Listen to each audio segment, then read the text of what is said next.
छत्तीसगढ़ी गाने सुनने के लिए हमारे चैनल को सब्सक्राइब करें एवं बेल आइकन को क्लिक करें। श्री जानकी स्टूडियो प्रस्तुत करते हैं ये सुंदर गीत।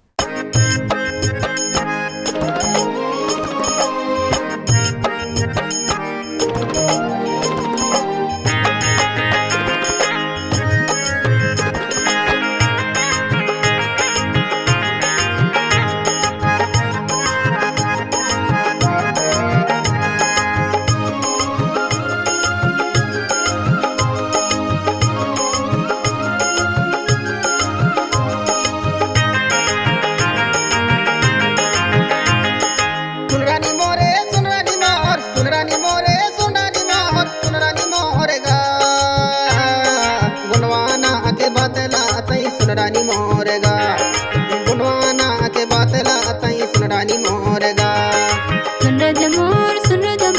सुनरद मोर गा गुनवाना की बातला बाता दे गरा जामो गुनवाना की बातला बाता दे गरा जामो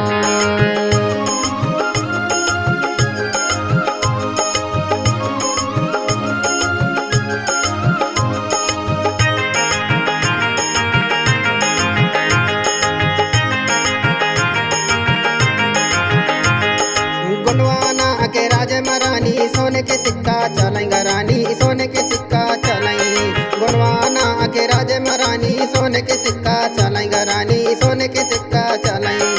गुणवाना जो राज महारानी गुणवाना जो राज महारानी सबको नो रहाई लिखा सबको नो रहाई लिखा सुन मोरे रानी सुन मोरे रानी सुन मोरे रानी गा गुणवाना की बात ना तई सुन रानी मोरेगा गुनवाना की बातला बाता दे गरा जामो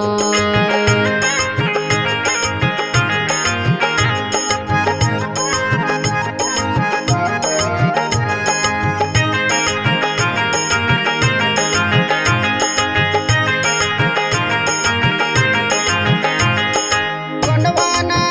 राज महारानी रे काहुन ला गई न तारा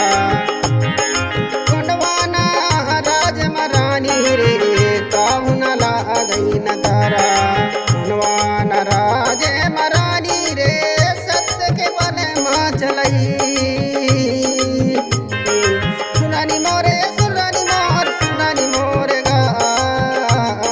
गुणवाना के बातला तई सुनानी मोरे गा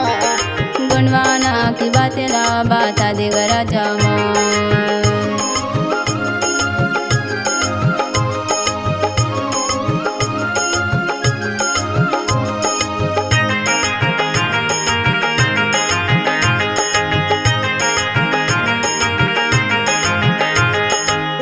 राज महारानी गा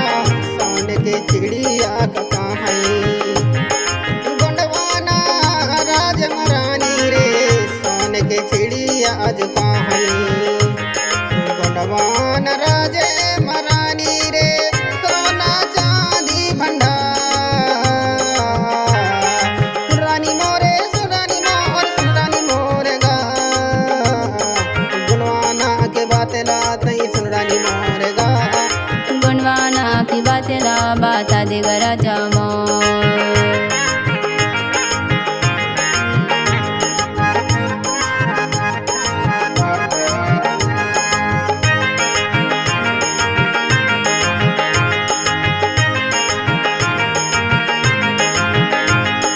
गुणवाना राज के रानी रे गीत सुना बई मरावी गुणवाना राज के रानी रे गीत सुना बई मरावी बोले हाँ चुग हाँ जो माफी हाँ करिया भूलऊ हाँ चुके के माफी करिया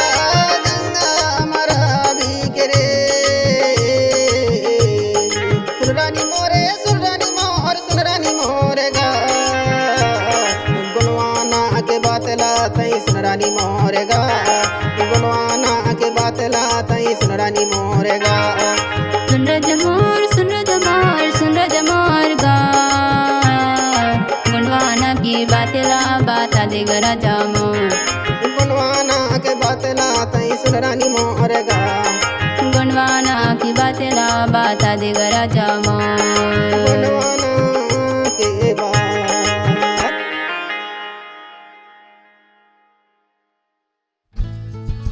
श्री जानकी स्टूडियो नौरोजाबाद फुली डिजिटल टेक्नोलॉजी के साथ आपके क्षेत्र में जाना माना स्टूडियो, आपके स्वर में हम जान डालने का प्रयास करते हैं। श्री जानकी स्टूडियो में एक बार अवश्य पधारें। रिकॉर्डिंग हेतु संपर्क करें श्री जानकी स्टूडियो, पीपल चौक, नौरोजाबाद। मोबाइल नंबर 9424683948 एवं 9755084615।